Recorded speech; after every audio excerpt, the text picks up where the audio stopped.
गाभरू जवान शौकी खाने और पीण के भुग्गियां पहला तेरे बरोटे बरसीन के मंद मंद चलगी सकाल दा बड़थ अरे न्यारे से नजारे लाइफ गम आली जीण के देख लिए जन्नत का टच फील होवे अरे झूठ को नहीं बोलूं जमा सच फील होवे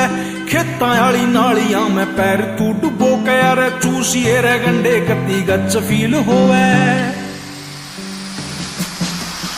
पर नाक ना चटाइए कदे भी